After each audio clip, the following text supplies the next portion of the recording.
Welcome to On Wax Michigan Sports Uncut. If you're listening to this, you don't get it confused. This is basically a subsidiary of Bleachers to Speakers where we talk Lions. We labeled this show as an On Wax Michigan Sports Uncut show because we will be talking about the Pistons and the Lions, not to be confused with anything else. But we'll be talking more Lions than anything, and that's why it's on the Lions channel. But before we get into the show, whether it's on the Lions or the Pistons audio version of the shows, you can always watch us, any show, on Bleachers to Speakers. Make sure you subscribe to Bleachers to Speakers and you follow us on the podcast aggregators. That's Bleachers to Speakers FFSN and Post Game Podcast FFSN for your audio fix. Make sure you're following us. Make sure that notification bell is on. So when we drop content, you'll get an alert. And also download those episodes. When you download those episodes, that helps us keep track of who's listening and where we can market our show. Also, make sure, and more importantly, please like, share, comment on the YouTube channel. Make sure you subscribe. Tell a friend about it. Do whatever you got to do. Foster, we have a show today. We haven't had a show together, just me and you, it's been over a week. I was going to say 2 weeks. It's been 2 weeks. It was last 2 Saturdays ago. Counting yesterday. So it's been 2 weeks. We did a Pistons show a couple weeks ago. Just everything going on. I had a family reunion last week. You were super busy on Sunday, but we're here today. And we're going to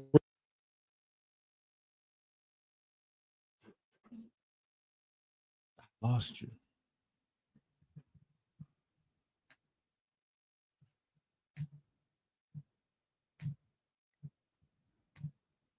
Oh, you're muted. My fault. I thought my stuff was bugging again, bro. I said, my bad. I said I'm gonna keep going because I thought something was wrong. Right. I thought it was, yeah. My fault. I did something over here in this. Person jumped off like, what? Yeah, we having some technical difficulties, but we're gonna fight through it though. We're gonna fight through it, man. You get it. The devil's a lie. So, but we before we get started into this show though, I want to say briefly, Foster has a show later on. Tigers have lost 12-13. So make sure you tune in to Corner the Copa later on and listen to Coach and Foster talk about what's going on, especially after this weekend versus Toronto. I'm going to let them handle that. What it is, man, to watch Coach and Foster crash out because we don't know what's going on. Make sure y'all tune in. Make sure you subscribe to Bleachers to Speakers. Make sure you following Corner the Copa on all the audio aggregators. And it's going to be a good show. Yeah, it's going to be a good one. Now, the Pistons. Foster, you wanted to talk Pistons today. I'm going to give you the floor on what we're going to talk about. I paid attention a little bit. I've been more on the Lions stuff though, because there's a lot more action going on. But Foster, you want to talk Pistons? That's why we having an On Wax Michigan Sports Uncut, so we can talk about both. What's up with the Pistons, though? Okay, let me see if I can arrange us a little bit so I can show this graphic. Oh, perfect. Here we go with the production. That didn't go so well. I almost had it, man. Wait, hold on. Let's see if we can. Let's see if we can. There we go. Just go ahead and talk about it. That works. That works. Okay, so. I just wanted to, this is courtesy of Piston Talk. If you guys, outside of Post Game Podcast, that's another good platform to keep up to date on Pistons material. But this is his current rotation, his current, 10-man Piston rotation. I think technically it's a 9-man because you got Ivy in 2 different spots. But this is what we're looking like right now. You got Cade Cunningham at point guard, of course. We got Jaden Ivey as the shooting guard, Asar Thompson at 3, Tobias Harris at the 4, Jalen Duren at the 5, And then as far as the bench is concerned, you got Jaden Ivey running staggered minutes at point guard when Cade is off the floor. You got Duncan Robinson at the 2, Karis LeVert at the 3, Ron Holland at the 4, and Isaiah Stewart at the 5. What is your evaluation of what we got there so far? What are your thoughts? Anywhere that you can see improvement, anything like that? It looks like we're a small team. Looks like we're a small team. Big guards, yeah, for sure. But outside of that starting lineup with Duren in there, you're limited as far as size. You got your power forward is 6'6", with and then his backup is 6'7". Small forwards I'm not concerned about as far as size. Arthur Thompson 6'9", Karis LeVert 6'5", 6'6", something like that. Maybe 6'7". I'm not sure. Yeah. But he can play small forward. He can definitely play small forward. I just think, let me go back here. I just think you might have better luck with Duncan Robinson as your small forward, but he's, I guess, and Karis LeVert is your shooting guard, but they're interchangeable, so I get it.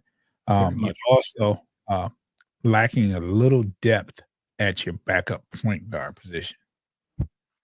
Yes. It should be, in my opinion, it should be Cade Cunningham as your point guard, Jaden Ivey as your shooting guard, and your backup point guard should be somebody totally different. And it's same as your, but it is what it is. It is what it is. I think people look at the overall picture of us not having what's his face? Schroeder, right? Yeah. But you lose Schroeder, you gain Ivey. That's all that was. And you have to think about during the time we needed another guard because Ivey was out. If Ivey was playing, we would have never acquired Dennis Schroeder. So it's not like we lost somebody. It was like it was a rental type of thing. We needed another guard to handle the point guard duties, which, that was Ivey's role when Cade was out. And you didn't have Ivey, so you had to get Schroeder. That's all it was. Yeah. So essentially, what we see is a lot of guys that can potentially play guard.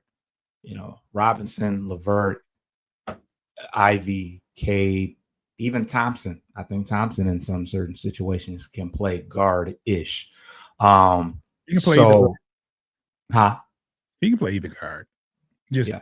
Even Ron Holland can play guard. Right? Yeah, you can rely on him for outside shooting right now, but as far as defensively, he can play all three. So you would say that he can play 4 positions defensively. Sorry. Yeah. No, I agree. So would you say that we could use some balance and another big man to throw in there? Boy. So, okay. Ideally, in a perfect world, Isaiah Stewart and Duren could play together. That would be your shoot. Yeah. That would be your center and power forward. However, you don't have a solidified backup center. So there's where Stewart has to play. And you don't really miss anything with him. He's probably a lot more productive coming off the bench as he would as a starter. So they're fine there. I just think they that stretch forward that we've been asking about, I think that kind of messes everything up because that's what we don't have. You know what I'm saying? So it's if we had that stretch 4, we wouldn't be having this debate as far as the size up front. Pause if applicable.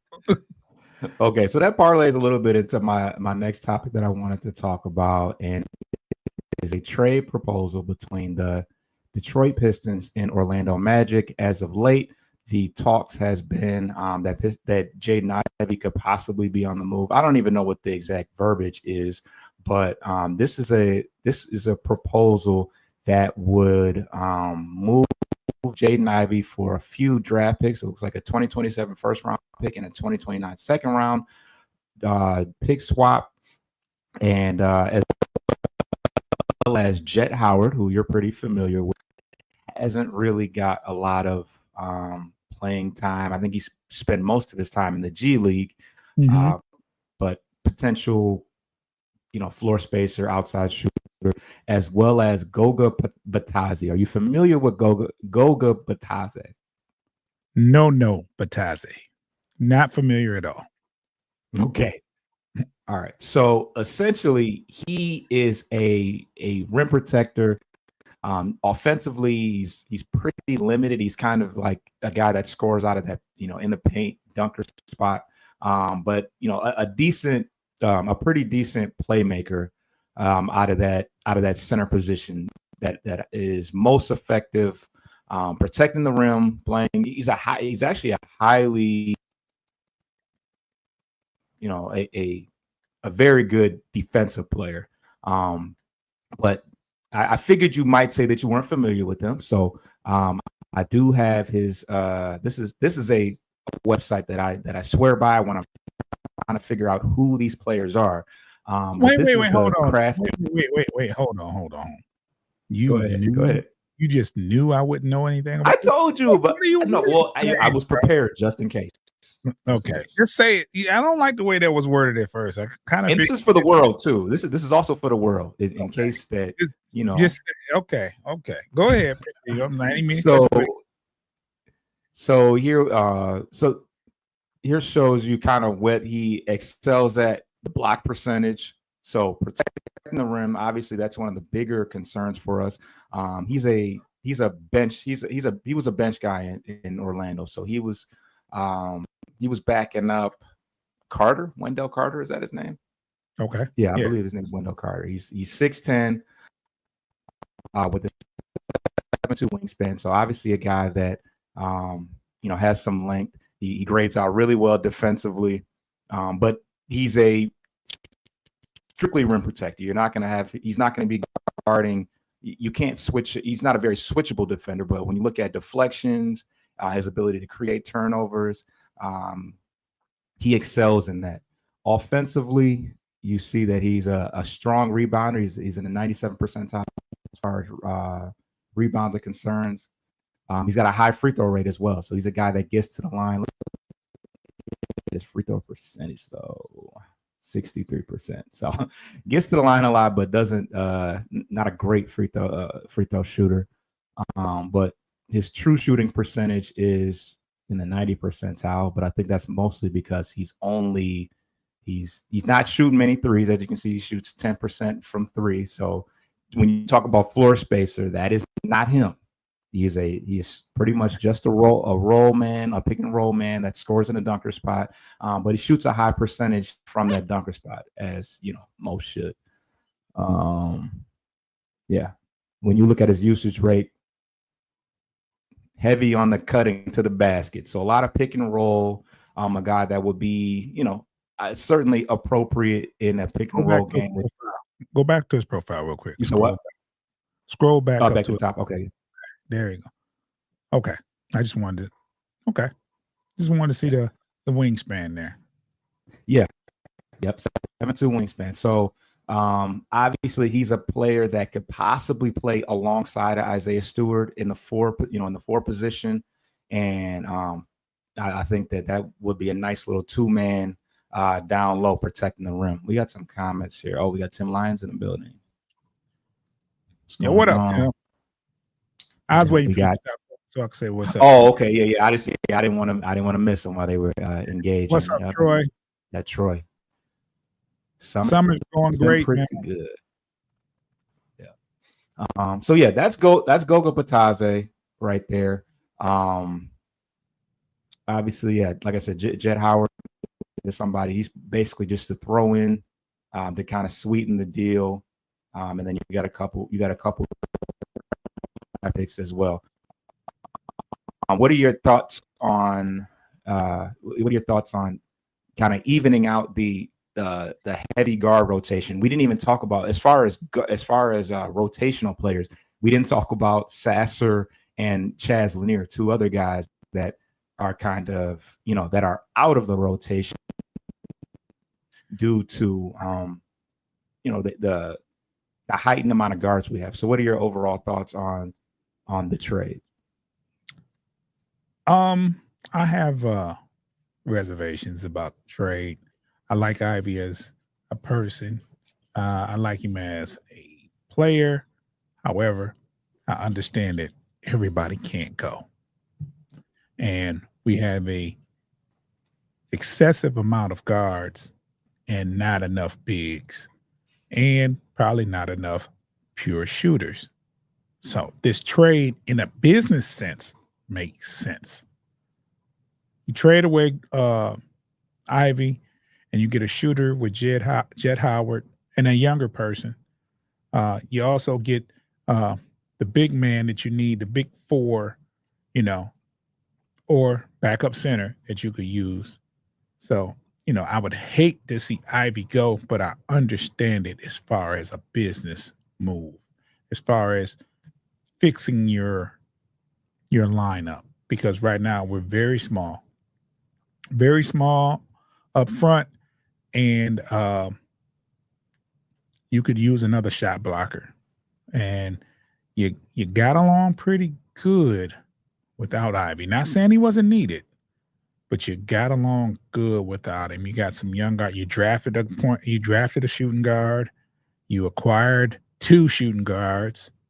You have Sasser as your backup point guard, which I think with some work, he could actually be a bona fide backup point guard. He could be your guy. Is he better than Ivy? No. Is your shooting guard going to be better than Ivy going forward? He probably won't be as good, but I understand the move.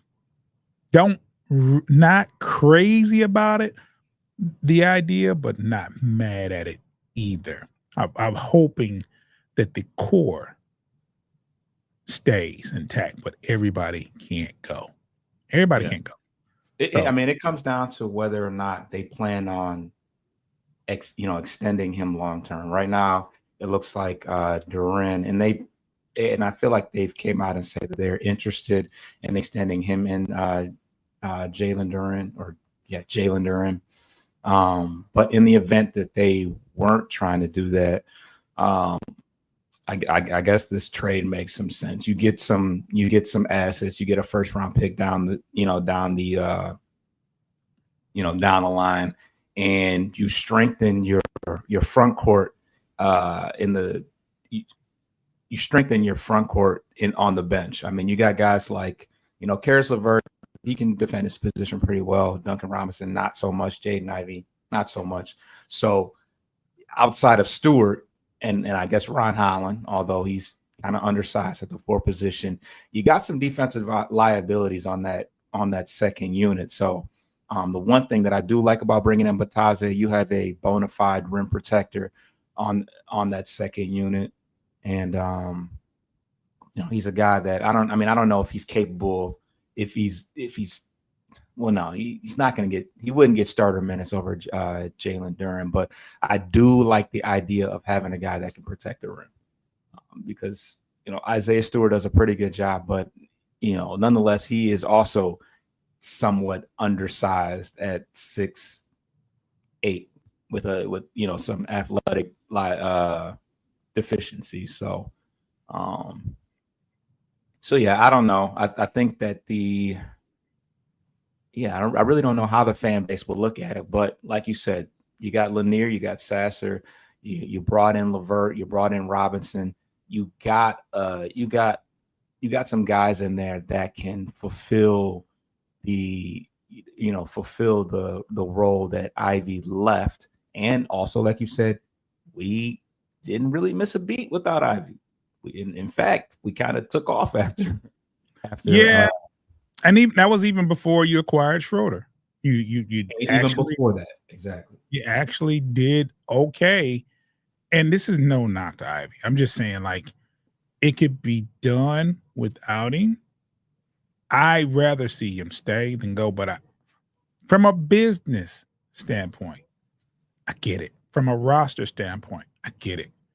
Not that I necessarily like it, but it is what it is. And, like they said, on your journey, everybody can go. And I don't expect everybody. It's very rare when you have 3 or 4 young players stay together their careers. At some point, somebody, 1 or 2 might fall off. As long as they don't move Cade or Duren, at this point, I'm pretty cool. And Thompson. Keep Thompson. But with waiting for Ivy to have his breakout season and then an injury before that can happen kind of messed up a little bit. You know what I'm saying? His stock a little bit with the Pistons. But there are some teams that would love to bring him in. And with that being said, you have to entertain all offers. You remember back maybe 5-6 years ago where draft capital meant something. These last couple of drafts, it's like, if it's not a top 5 or 6 pick, and it's like, I don't. So I'm not excited about the draft picks that proposed with this alleged or proposal trade or whatever. But Jett Howard, I think he's going to be a good player at some point. And I do think you can't turn down 6'10" shot blocker that can make free. We can't. No, we can't. Yeah. Especially we still have Paul Reed for what that's worth. Bobby Klintman doesn't appear to be ready right now. I didn't see anything. I mean, granted, he has a few more months to work on his game, but I didn't see anything that made me say, "Oh, we got the power forward we need." Not really. I haven't seen it. I'm praying it is appealing. Foster, he's not assertive enough for me. Yeah. And I hate that was something that I saw in him last year too. Yeah. Summer League, you're supposed to go get it. Go get it. And to the point to where he's so unselfish that when he passes, sometimes he's forcing the pass and he's turning the ball over. You know what I'm saying? So my thing is, this is your time. Summer League is time to, your time to shine. And you're still doing the same things you were doing last year. Now, granted, he was hurt for most of the season last year. Yep. So I expect, and the season is not but a month over. You know what I'm saying? So I don't expect for him to be lights out in Summer League, but I do expect improvement. And hopefully for the rest of the summer and into the fall that he works on his game, works on his mentality, because you have to be, you gotta want it, and I haven't seen it. You still talking about trading? If put it like this, if Klintman tears up the Summer League and shows you as a GM improvement, you're not trading Ivy for no power forward. He's just not. Right. And then you're looking at Jett Howard, and I'm pretty sure the draft picks are just icing on the cake. I'm not giving you Ivy for just 2 players that, you're going to give me more because, this guy could be a star. So you're going to give me more. So I'm not, if Klintman is lights out, you don't even have this conversation. You got something. Right. We'll see how this goes. Let's take a quick break, and then when we get back on the other side, I have one more Piston topic. Oh, no. Let's get that out the way. Let's talk about the Pistons some more, and then we'll take a break. No. Take a break first, and then we'll get to it because it's could be okay. Semi-lengthy. If you're watching, give us about 10 seconds. If you're listening, you're going to hear some wonderful ads.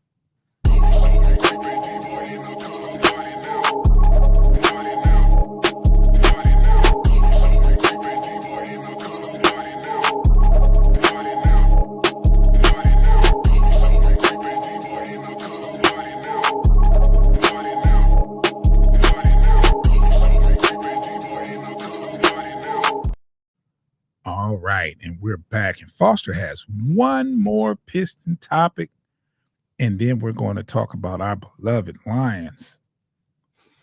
Okay, so I wanted to talk about the announcements have come out that the Pistons are, for what it's worth, once again, this is kind of a dead part of the season where people are clutching for headlines and topics, but the reports are that the Detroit Pistons are the odds-on favorite to acquire Cam Thomas. Now, Cam Thomas is a restricted free agent and is a bit of a contract dispute with the Brooklyn Nets.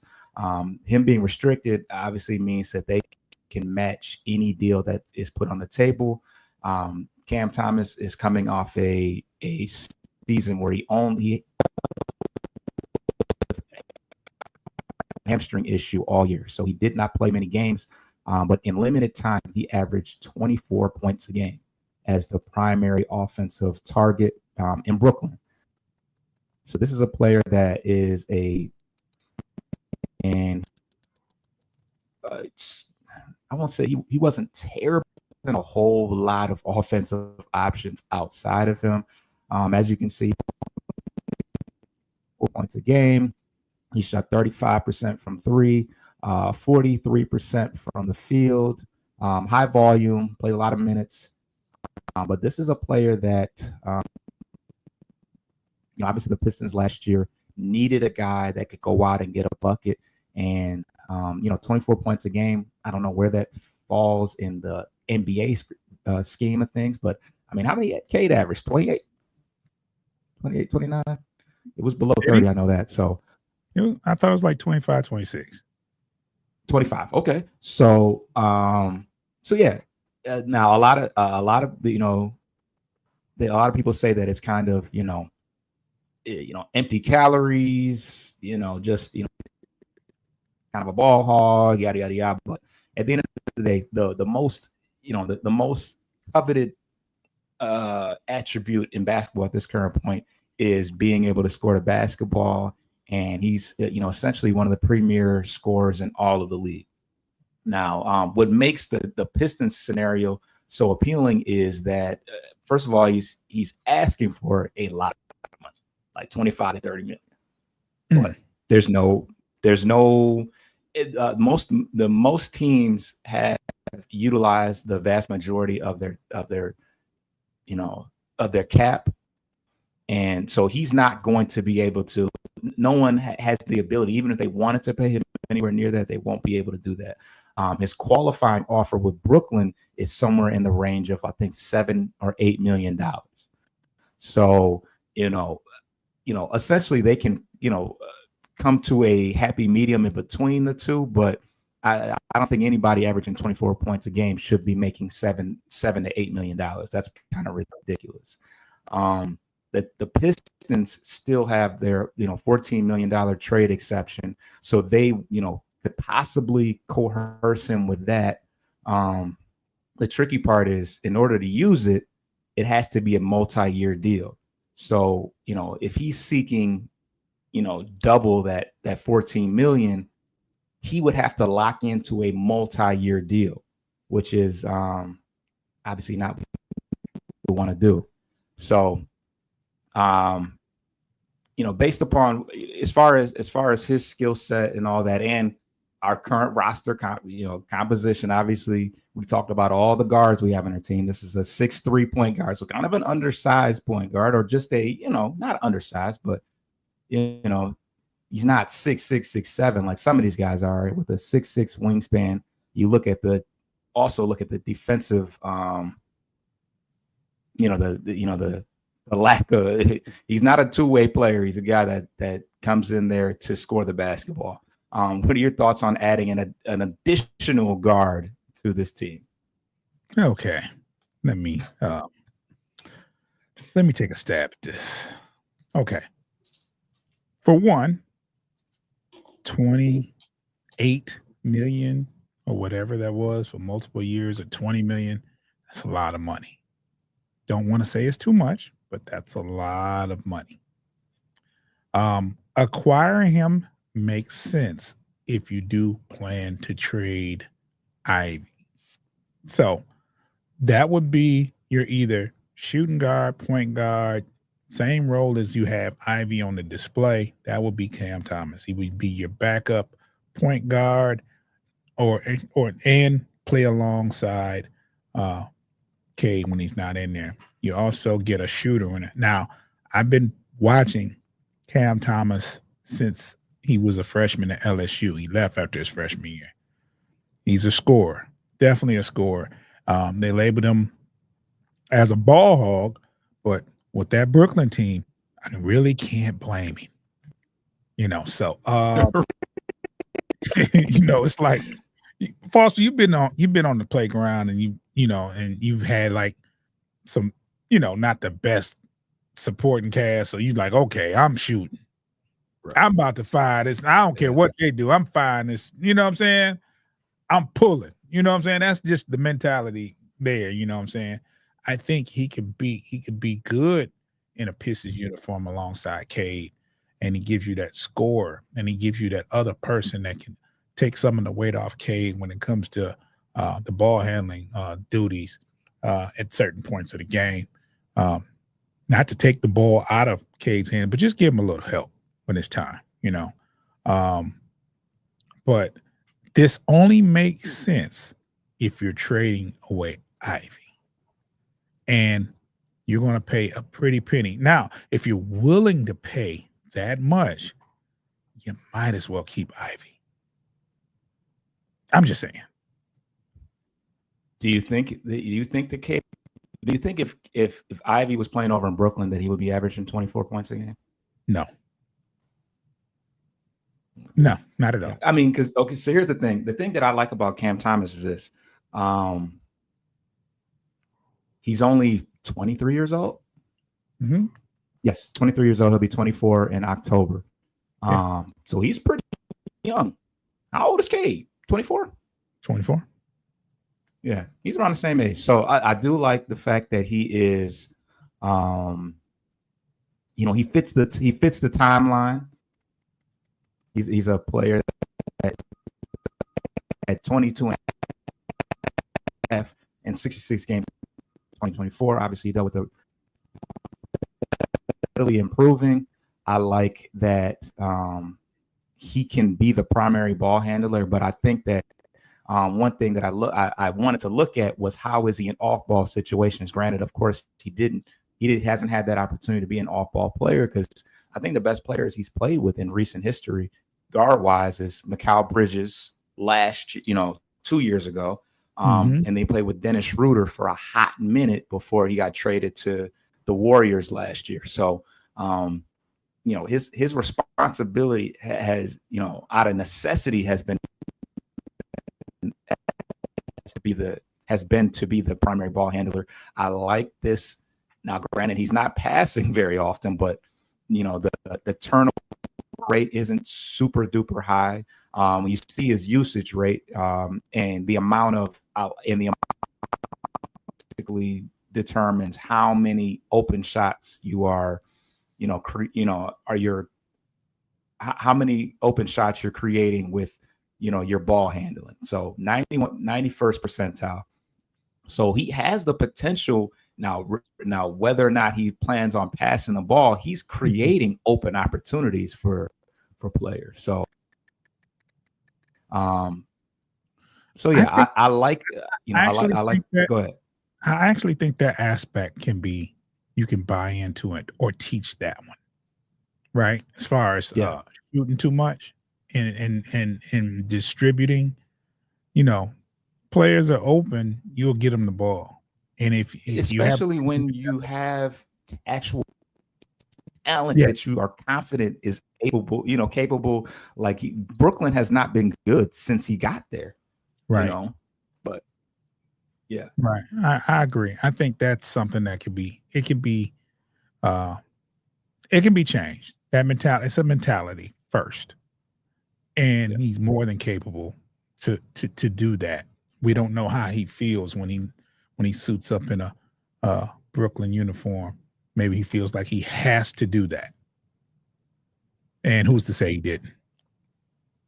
Right. I feel like he had to do it. So, I also feel like this is this could, like I said, it can make a lot of sense if you're trading away Ivy for you trade away. Let's put it like this: if you trade away Ivy for the proposed trade and you acquire Cam Thomas, I think we're a better basketball team. Yeah. So with that said, if he opts into his qualifying offer, he'll make $7 or $8 million this year. He'll play out the rest of this year in hopes of, boosting his value or continuing the value that he's on, and he'll be an unrestricted free agent next year. So Brooklyn won't be able to, hold him down. So that is a decision that he can make. But in the event that he is willing to take a multi-year deal for $14 million with the Pistons, that could also be on the table for him. But like I said, he will have to settle.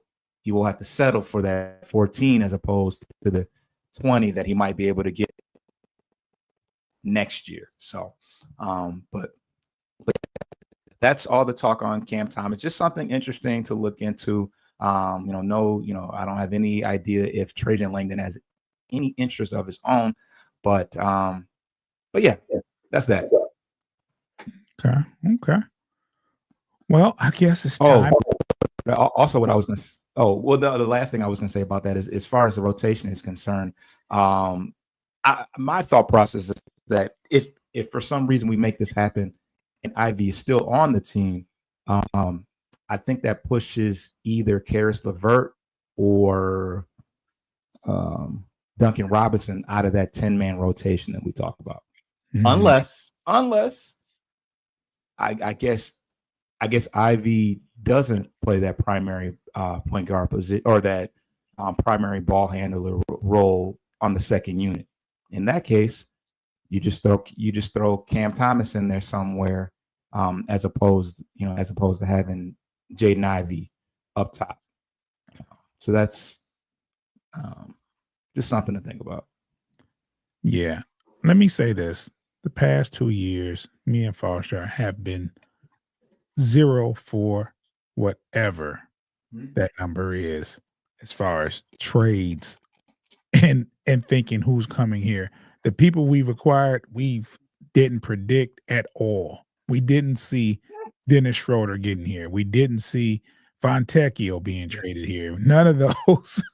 So it's to be taken with a grain of salt. We're only going by what the proposals are out there. This is not a prediction, but these are the things being said, and we just reacted to it. So that's basically it. So we always have our picks, who we think should come here or who we think we should trade for, but it doesn't really work out that way. But all in all, we've seen a tremendous improvement last season, and I think even if the team stays pat, we'll be okay. But I'm talking about making moves to get us to the next level. So with that being said, we're going to transition over to Detroit Lions football. If you're listening and waiting for it, sorry, the Pistons conversation lasted a little longer than to be desired. But I'm going to tell you the difference between the Pistons talk today and the Lions talk today. The Pistons talk was more rumored and proposals. That we're talking about action, what's going on in Detroit Lions camp. And there's been a lot of things. They put the pads on this week. Me and Foster have both seen the plays that's been being made. Foster, where you want to start with this, man? Because there's a lot to talk about. We have a lot to cover with these Lions, and we only got it's roughly 20 minutes. We make the show longer if we need to be, but there's some stuff going on in camp. I don't even know where to start. It's a lot. Well, the pads are on. The first day of pads was Friday, so that's obviously where when everybody was running around in shorts and stuff like that. That all looks cool, but now it gets real. Obviously, the team has been clamoring to get physical, and Dan Campbell kind of had to come out a couple of times and stop practice. Like, you guys need twice, right? He had to stop practice twice, right? Twice. Yes. So yeah, this is where it gets real. This is where the hot names that you are seeing, it matters the most now. But who have you seen personally that has continued to be in the headline? Man, they bragging about Tesla. They are talking real heavy about him. Yeah. And we knew he had great measurements as far as height and weight and speed. And we knew he had tremendous hands. We knew. I don't think he had any drops in Arkansas, but he didn't have a lot of opportunities. But we've seen some footage of him making some great catches. And I like what I'm seeing. I like what I'm seeing. I don't want to, drink the Kool-Aid too early, because it's preseason, and he's probably out there with versus the second and third units. But we know who our starters are at wide receiver. But the ability is there, and you never know. You never know. He could be the real deal, and he could be making these plays versus the ones. It just, we have to, it's the first week with the pads on. Can't get too high, can't get too low. But I'm hearing a lot about, and we're gonna say Tesla because he's in Detroit, and we're gonna butcher his name to make it sound good. So if whatever it was before, the proper pronunciation of it, it's Tesla now. So we're gonna call him Tesla. If you hear it, Foster probably say it right because he's gonna be politically right. I'm gonna call him Tesla.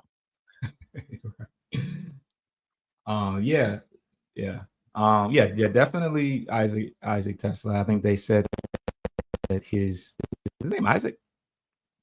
It's Isaac. It's Isaac. It is Isaac. Okay. We had a couple Isaacs on the team. That's what's throwing me off. IT. Ike Turner. IT. I like that. The catch. The guy that he called over, number 17. I had to look up and see who that actually was. So they said his name, but he's like a third or fourth stringer. Yeah, his name is like Bochet or something like that, or whatever. Yeah, Bochet or something like that. It's I don't know. Yeah, but yeah, like you said, not to say that he wouldn't have made the same play over against a higher level on the depth chart, but they said that if he can figure out the release package off the line, the opportunities are endless for him because he does have that high end speed, got good hands, he's got good body control. So yeah, very, very excited to see how well he's fared. Also, I was excited to see Hutchinson back to full 100%. He told the camera that he was gonna try out this spin move and put Mr. Sewell in a blender. Yeah. So yeah, good to see him back. He said it's gonna work. Watch this. This is gonna work. Right. Marcus Davenport. Hey, I said it the other day. Just pack him up in bubble wrap. In time for the season. We'll see how things go. But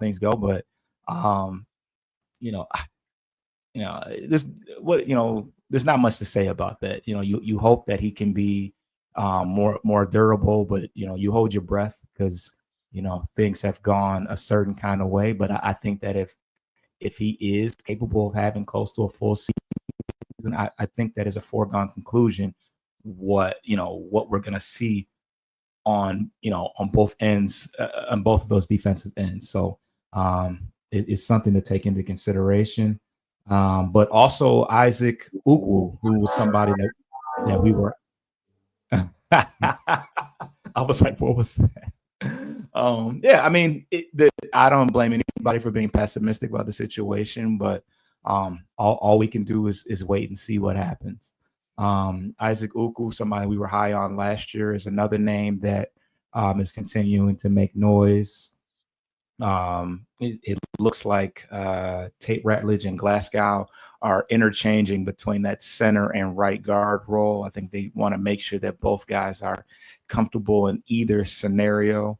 Well, hold on. Yeah. Let me interject here. Yeah, go ahead. To lose Frank Ragnow, it's not a good thing, right? Matter of fact, it hurts kind of, but we have the best scenario as a backup plan. You have a veteran that has played center before and is very capable, and you drafted a rookie that is competing for that. So to lose Frank and to have this, you know what I'm saying, because you can't stop. This is something that you can't prevent. You can't stop a player from retiring. But to have a backup plan in place already, a contingent plan, like I don't feel you do lose an all pro, but at the same time, Glasgow can play center pretty well. He just suffered at right guard. And then you have Tate Ratledge if it doesn't happen. Now, Foster's in the hood. Anyway,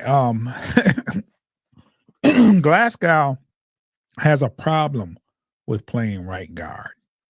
Like he was very happy to come back and not having to play right guard. So I'm really, really thinking, and he played not so well there. So I'm thinking he's going to be your center. I'm thinking before he plays right guard, he's going to be your center, and Tate Ratledge will be your right guard. That's just my opinion. But you can go ahead, and I didn't mean to cut your wisdom. Oh no, you're good. Yeah, outside of that, Dominic Levitt, who's a player out of Georgia that we picked in our late draft picks. Don't sleep on him. Don't sleep on him. He made a nice one-handed catch yesterday.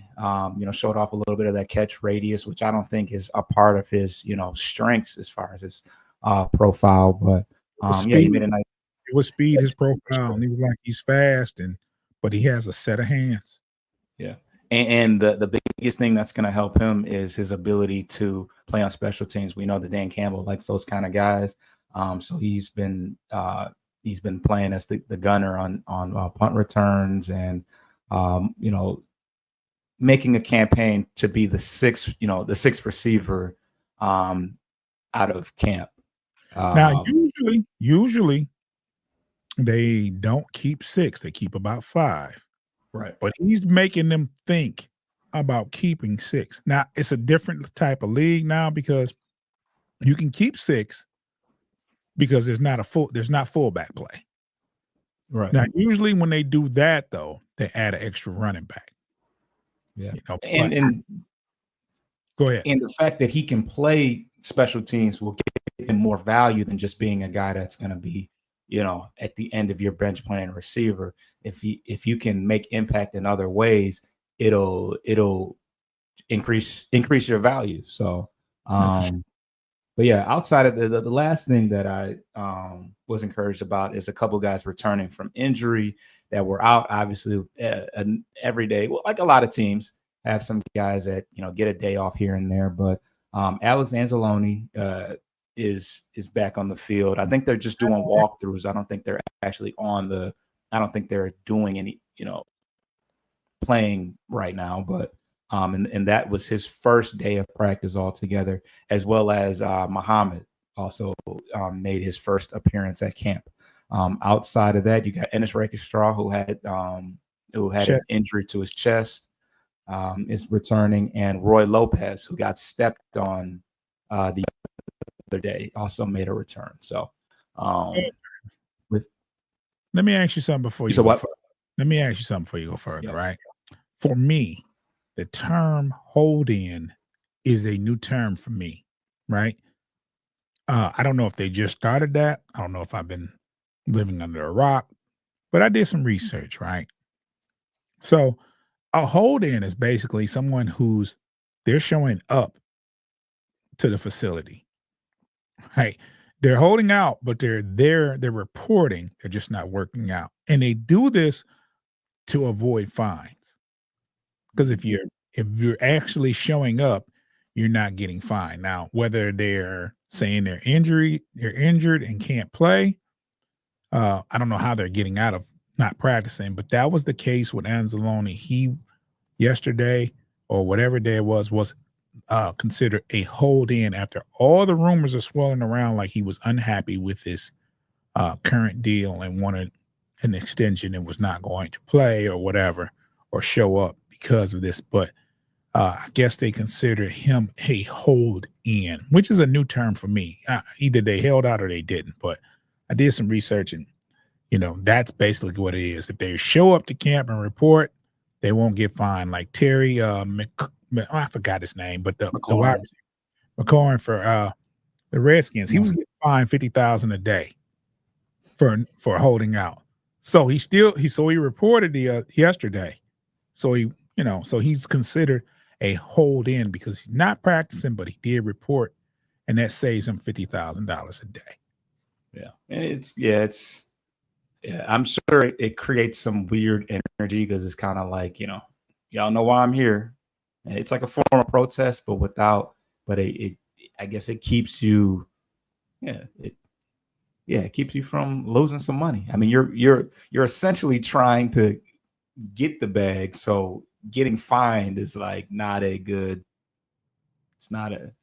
it defeats the purpose in the way. It defeats the purpose. If you holding out for more money and you steady losing it, I mean, you might as well just report. Because there is some value in being present. You're available to kind of soak in whatever is being put out there coaching wise. But I'm sure it's still kind of weird that you're just like, I'm just here so I don't lose money, but I'm not stepping on the field. But I'm also willing to bet they calculate how much money they lost and they put that in negotiations. Garen, I'm willing to bet they do that. Probably.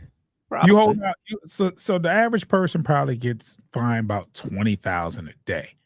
You hold out for 2 weeks. I'm like, yeah, I want an extra $500,000 because of that.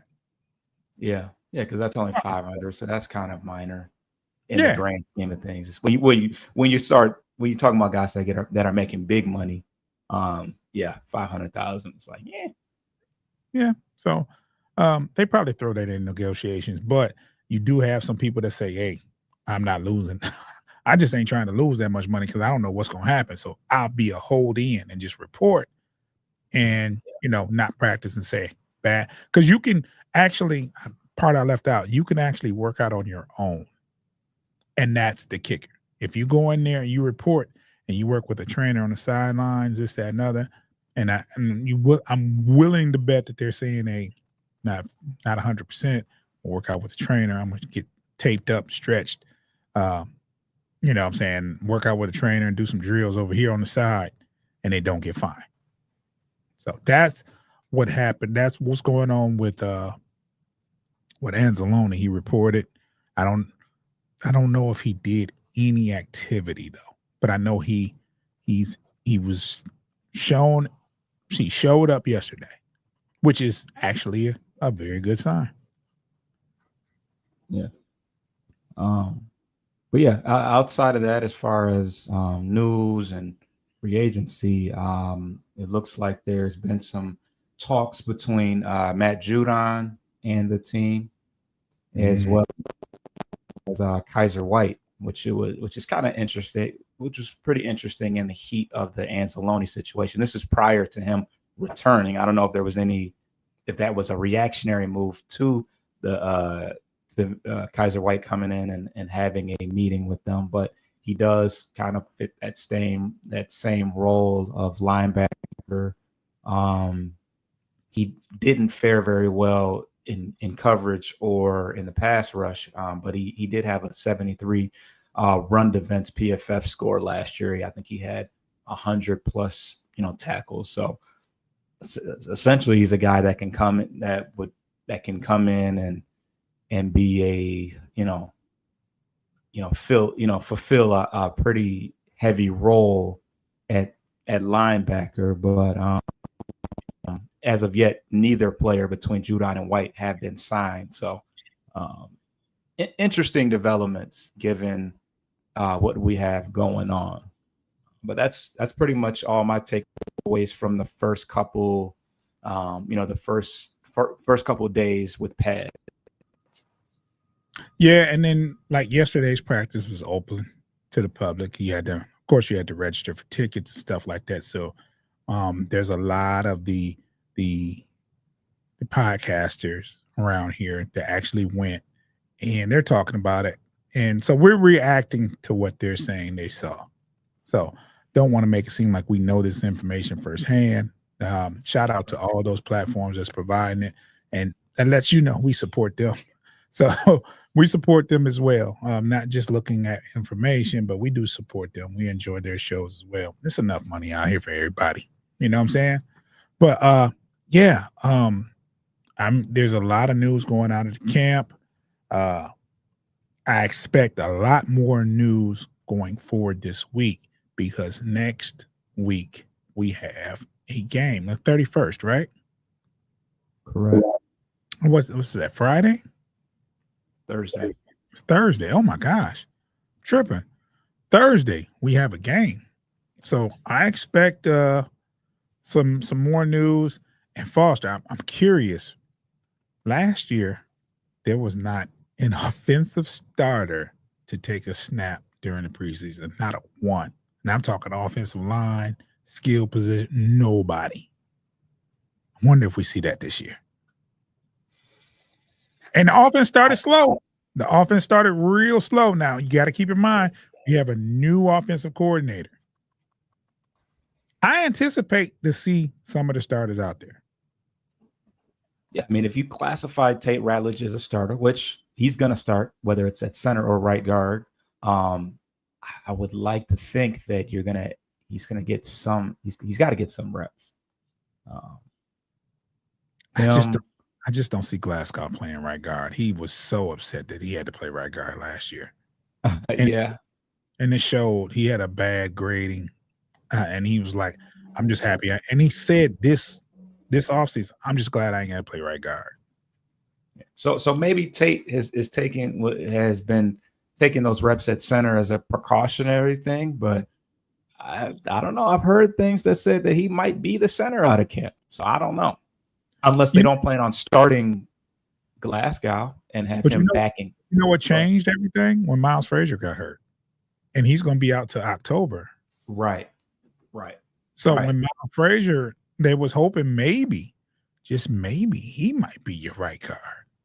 You know what I'm saying? And then you have Glasgow as a backup, as your, backup plan as your center if Rutledge doesn't work out. That was the great scenario there, where you can have your right guard, you can have Miles Frazier as your right guard, or Miles Frazier as your center and Rutledge as your right guard. You know what I'm saying? But when Miles Frazier, he's down until October. So that changes a lot of things. These injuries, man. These injuries. The injury bug is still around in Detroit. We do expect some players back, though. Expect a lot of players back. So it just remains to be seen. I'm very curious still. What time is the game on Thursday? I'm very curious to see who's going to play. I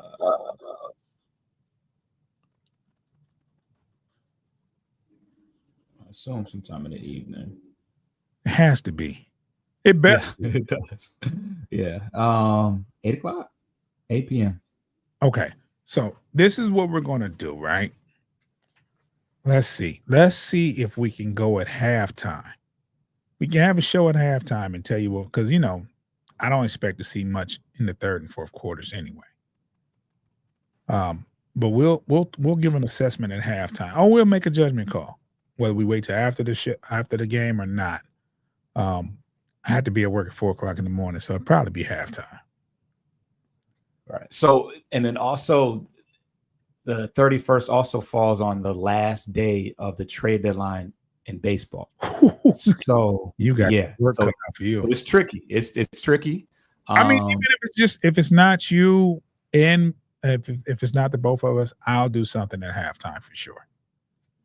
Okay, because I think Coach wanted to. I think he said that he might want to do a live reaction in person. So I'll figure that out probably today when we talk about what we plan to do. But yeah, either way, we'll touch base about the Lions in that first game. So what time do you plan on doing that show? I don't know. I mean, it's got to be after work, so it's certainly going to be in the evening time. Hopefully, the other hope is that the Tigers front office is active well before the deadline day. Hopefully, there's stuff to talk about or stuff to record on. Hopefully, with prior to been going right. So it's something that we gotta play by ear. We may have nothing to talk about come Thursday. It's all up to Scott Harris. If he wants to hit my line and let me know what the plans are and when we should target our show, that'll take some stress off me, right? But right now I am troubled by what we got going. Yeah, it's it's a lot going on with the Tigers, man. Well, tune in this evening. What time is your show? 5 or 6? It's scheduled for 5. So yeah, scheduled for 5. All you have to do is subscribe to Bleachers and Speakers. No matter what time it is, you'll get that alert. Make sure that when you tap that notification bell, make sure it says all notification, not just personal. It's going to say all of the notification, and that way whenever we drop a show, you won't miss it. You know what I'm saying? I can't stress enough. Subscribe to Bleachers and Speakers. You see it right there. And for your audio fix, you know what I'm saying? You can go to Corner to Copa FFSN on anywhere you can listen to a podcast. You can go to Bleachers and Speakers FFSN or Post Game Podcast FFSN. You can catch the show audio wise. If you don't feel like looking at me and Foster, definitely got to listen to us though. You're going to hear us. So, go on those platforms, man. Make sure you following us, man. Make sure you download those notifications. Download those episodes. So, we know who's listening, and, we'll cater to that audience and try to expand ours where they're not listening. So, but we don't, that this is for the diehard fans. This is for the Detroit Lions, Pistons, Tigers, Red Wings type of fans. So, yeah, I get it.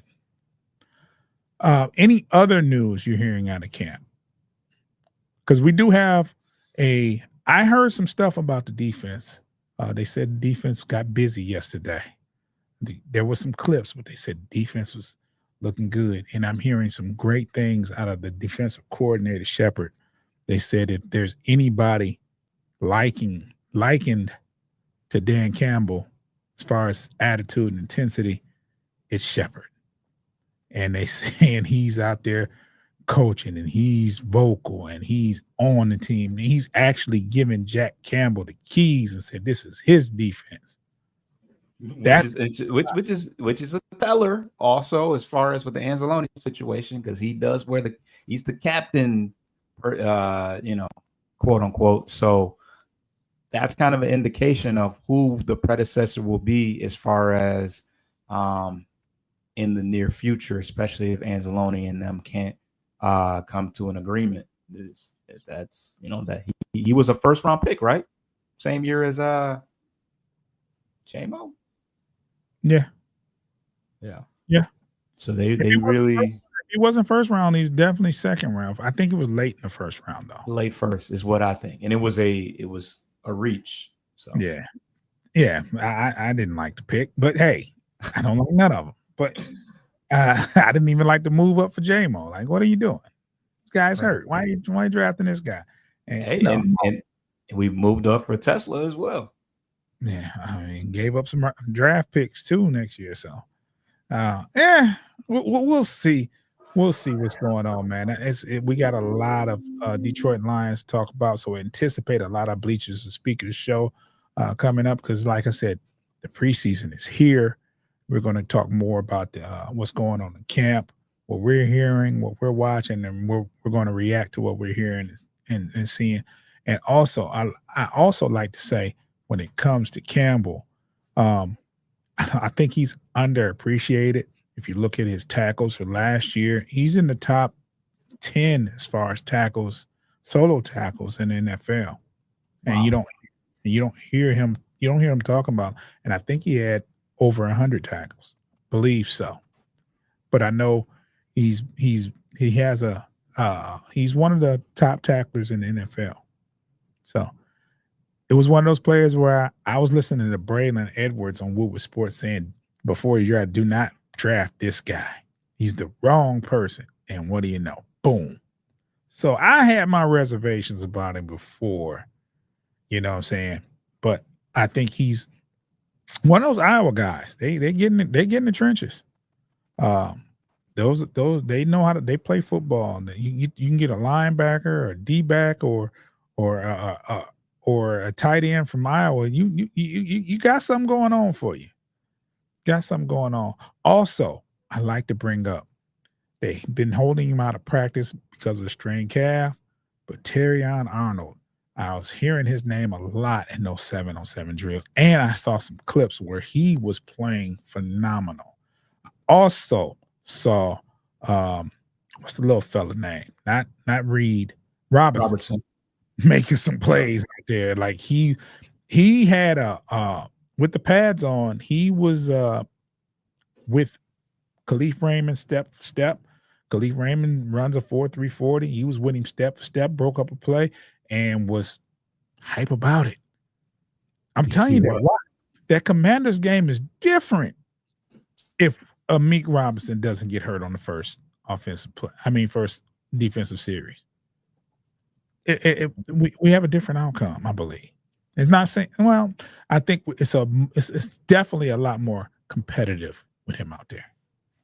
I'm not going to say we would have won, but it would have been a lot more competitive from that aspect. I mean, Khalil Dorsey was hurt too. So, I mean, we were, and what's the name was already out.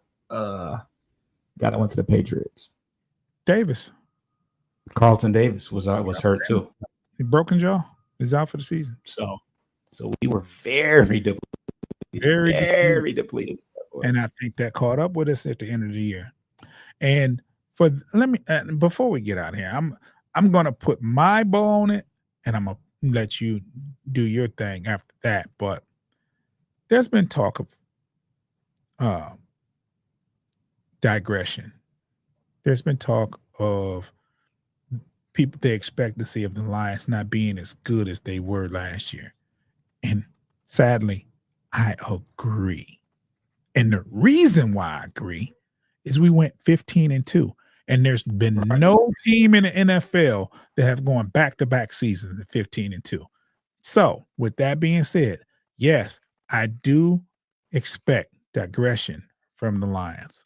I don't expect them to be 15-2. However, I do expect us to be a lot better in the playoffs. We were bounced out the first round.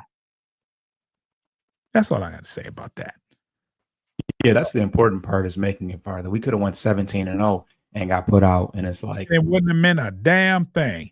I'd rather go 12-5 and make it to the Super Bowl than 15-2 with home advantage and lose in the first playoff game we have. And so I do think the Lions will be 11-6, 12-5, tinkering around there. I do think we're going to lose a couple games within the division, and I think there's a couple of tough games outside the division that we're going to play that we may not win. But I do think double-digit wins, we get into the playoffs, and we get a couple of playoff wins, at least. That's my expectation. But you can go ahead and put a bow on it, Foster. Yeah, I think we pretty much covered everything as far as training camp is concerned. As far as previewing what I want to see going as far as the Hall of Fame game, I think that the skill positions are not of concern. It's going to be the trenches on both sides, defensive line, offensive line. And I want to see that ascension of Hendon Hooker. I think from what I've seen, he's having a good start to camp.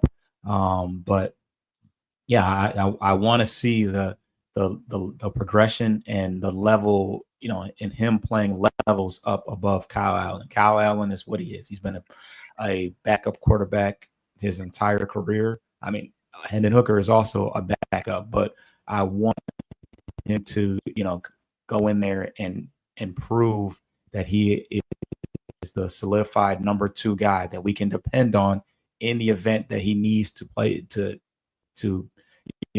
reserve, golf for a couple plays or whatever the case may be. I want to feel rest assured that he can be that guy. This is the year that he needs to put up or shut up. So that's what I want to see. Okay. Well, there you have it, man. That about wraps it up for this week's show. We went over an hour, of course, but hey, it was it's good content, man. We talked about the Pistons longer than we anticipated, and we had to give the Lions some love because they are actually in the trenches. This is no proposed move. These are things that are actually happening, and we have a game 4 days away on Thursday. I'm going to be watching. I expect everybody else to tune in and watch. And so when we comment on the game and we do our shows or do a recap, whatever we do, I expect you people to be here. And I thank you for those that are here now, and we appreciate you. Make sure you subscribe to Bleachers and Speakers on YouTube. Make sure you hit that like button, comment on there. That helps us get into the algorithm. And for your audio fix, go to any of the audio aggregators and just type in Bleachers and Speakers FFSN in your search. Make sure that you find us. You can put in Postgame Podcast FFSN for your Pistons news, and Corner to Copa. That's Corner to Copa FFSN for your Tigers. Tigers have dropped 12 of 13. There's a monstrous show going on tonight. Coach and Foster are going to go completely off to this evening. You don't want to miss it. I'm sure they had their reservations about what's going on. And Scooby pitched last night. That's crazy. And he did well. And I'll let those guys talk about it. Make sure you subscribe to Bleachers Speakers on YouTube.